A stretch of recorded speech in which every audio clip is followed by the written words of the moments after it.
மக்களை சிந்திக்க வைத்தவரை பார்த்தே மக்கள் சிரிக்கிறார்கள். உங்கள் பழி தீர்ந்ததா? தீர்ந்தது. இனி அவன் பலியாகலாம். கொஞ்சம் பொறுங்கள். என் தலையில் இந்த முடி ஏறியதும் அவனுக்கு ஒரு முடிவு கட்டிவிடலாம். நல்லது. நாட்டில் ஒரே நாளில் 2 நல்ல காரியங்கள் நடக்கட்டும். இன்னும் என்ன கொடுமைகள் நடக்க வேண்டும் இங்கே? ஏன் திகைப்பு? பூட்டப்பட்ட கதவு எப்படி திறக்கப்பட்டது என்றா, அல்லது நாட்டிற்கு உடையவன் இங்கு வந்துவிட்டாளே என்றா? வேலி தாண்டி போன ஆடு கேள்வியோட வந்திருக்கு. ரத்னா, அத்தா,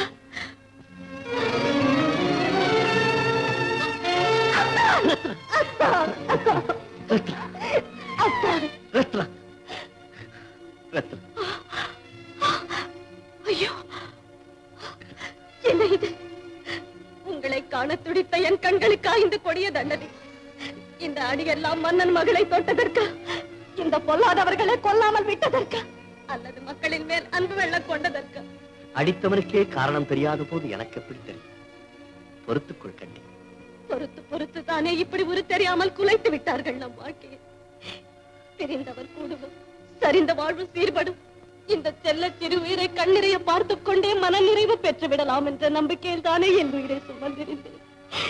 என் தந்தை செத்தார் என்ற செய்தி கேட்டு அழுது அடங்குவதற்குள் ரத்தார் ஓடும் உங்கள் உடலை பார்த்து கதற வைத்திருக்கிறார்களே இந்த பாவிகள். அழாதே என் செல்வமே, அழாதே.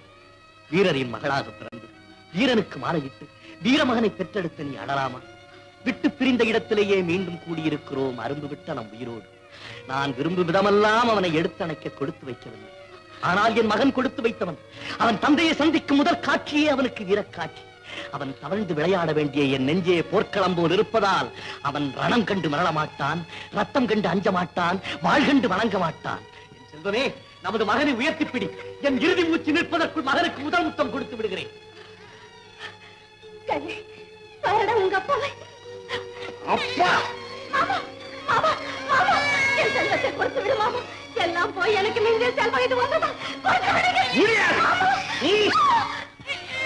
இந்த அவமான சின்னம் இங்கு இருக்க வேண்டாம். இதை பராமரிடம் படையமா கொடுத்து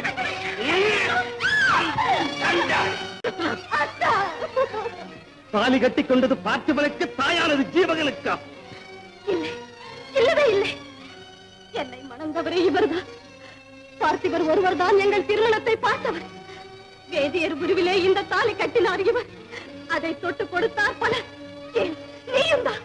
ஓஹோ, இப்படியும் ஒரு சதி நடந்திருக்கிறதா? கிடையாது, சதி தர்மம் தான் நடந்திருக்கிறது. நான் மணந்த இவருக்காகத்தான் சகலத்தையும் துறந்து விட்டேன். என் தந்தையின் சிம்மாசனமோ தாயும் சீதனமோ எனக்கு வேண்டாம். அந்த வெற்றி வாழ் உனக்கே இருக்கட்டும். என் வெற்றி குங்குமத்தை நிலைக்க செய்துவிடு. மரகத முடியும் மன்னர் பீடத்தையும் நீயே வைத்துக்கொள். இந்த மஞ்சள் கயிற்றை, என் மகனை செல்வத்தையும் என்னிடம் இறக்க விட்டுவிடு. வைகை முதல் பொய்கை வரை பறந்திட்ட என் நாட்டிலே கையகல நிலம் கூட நான் கேட்கவில்லை. என் வாழ்க்கை விளக்கை மட்டும் அணைத்து விடாதே மாமா, அணைத்து விடாது.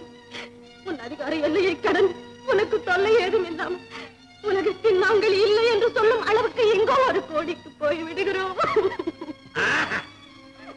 தக்காளி கேட்டீர்களா இந்த கலியுக கண்ணகையின் வாதத்தை? அவமானம், பெருத்த அவமானம். ஒருவன் பெயரிலே தாலியை கட்டிக்கொண்டு மற்றொருவனோடு வாழ்ந்திருக்கிறாள். விக்ரம், பார்த்திப மன்னர் இதை கேட்டால் என்ன நினைப்பார்? ஒன்றும் நினைக்க மாட்டார். பார்த்திபன் ஏன் சந்தேகமா? ரத்னா ஜீவகனைத்தான் மணந்தாள். காதல் நிலையறிந்து கற்பின் நெறிதறிந்து நான் தான் இருவரையும் பிணித்தேன். நம் எதிரிகள் ஒவ்வொருவராக வந்து கொண்டே இருக்கிறார்கள். யார் வந்தால் என்ன தளபதியாரே? சுல்தான் பகாவுதீன் அவர்களின் பாதுகாப்பில் தங்களின் முடிசூட்டு விழா நடந்தே தீரும்.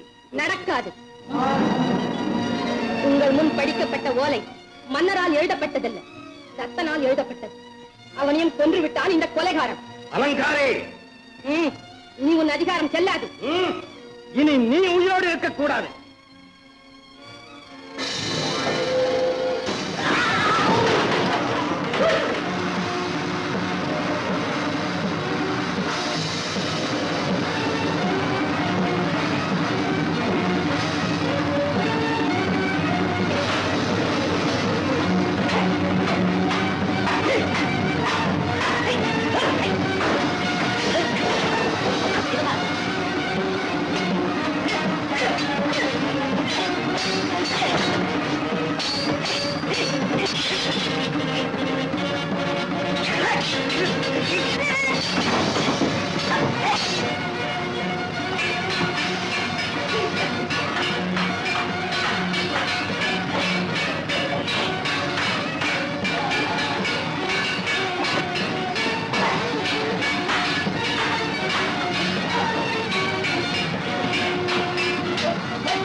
அரண்மனைக்கு வெளியே சித்த நாட்டோடு காத்திருக்கிறான்.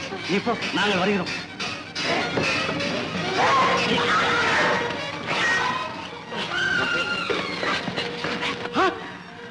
நம்ம இளவரசி குளத்தில் கொண்டு வா. நம்ம இளவரசி குளத்தையா? ஆமாண்ணே. வரட்டாவே பேசிக்கிறேன். ஒழிஞ்சுக்க. நில்லு சித்தா. கையில குடிய கையில யாராவது கிட்ட நெருங்குறீங்க. குழந்தை உங்களுடைய இல்ல. வேண்டாம். எங்கிட்ட இருக்குமே.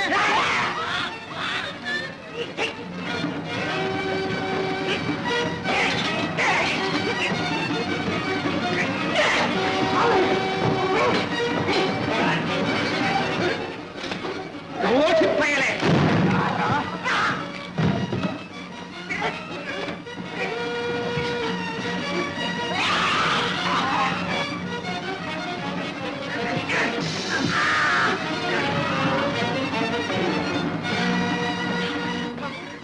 அம்மா, கவலைப்படாதீங்கம்மா, பத்திரமா இருக்கு. தம்பி தைரியம் தூக்கிட்டு அரண்மனைக்கு போயிருக்கு. போய் வாங்கிக்கீங்க. வாடா வாடா.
ஆஷாவையும் பீரங்கி முன்னால கட்டி வச்சு பகாவுதீன் சுட போறான். போங்க போங்க.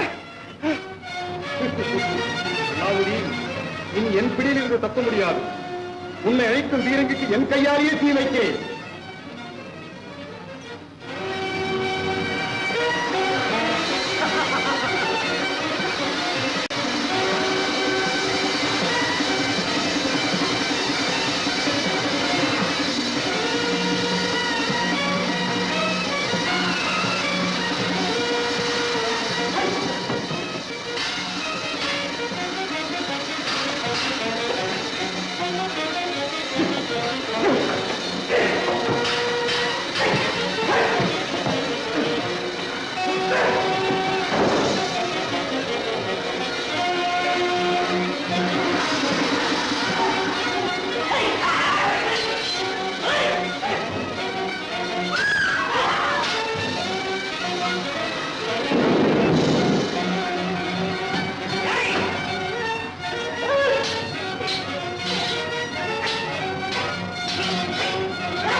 பிறந்த நாட்டிற்கே துரோகம் செய்ததற்காக,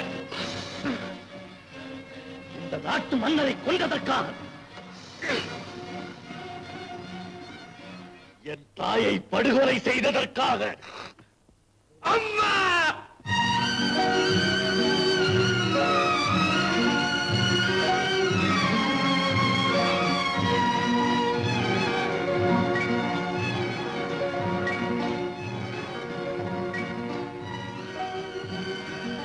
கோழை,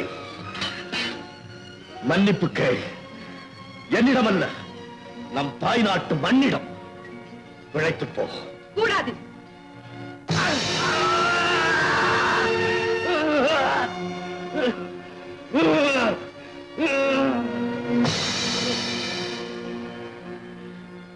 என்ன காரியம் செய்தீர்கள் மகாராணி?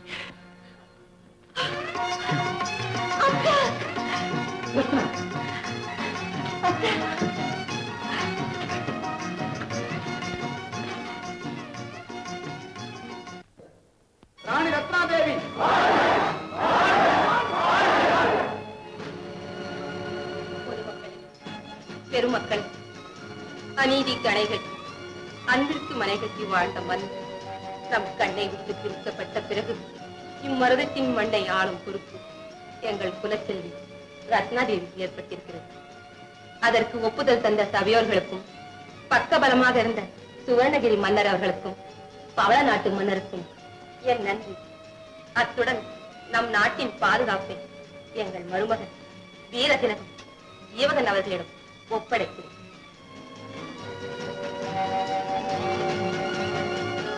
அறிவிச்சிறந்தவரே, அரசியார் விருப்புடன் தந்த பதவியை பொறுப்புடன் ஏற்க சித்தமாயிருக்கிறேன். ஒரு நாட்டின் பாதுகாப்பு பணப்பெருக்கில் இல்லை, படைபலத்தில் இல்லை. பகை நீக்கி வாழ வழிவகுக்கும் நம் திறமையில் தான் இருக்கிறது. வானத்தால் உயர்ந்து தானத்தால் வளர்ந்த நம் நாட்டை இனி சமாதானத்தால் தான் பாதுகாக்க முடியும். அகிலத்தின் அமைதியெல்லாம் ஒற்றுமை என்ற ஒரு சொல்லில் தான் கட்டுப்பட்டிருக்கிறது. ஆகவே இனி இந்த கத்தி தேவையில்லை நமக்கு. சமாதானம், சமாதானம், அது ஒன்றே நம் வாழ்க்கையின் லட்சியம். வாழ்க உலக சமாதானம்.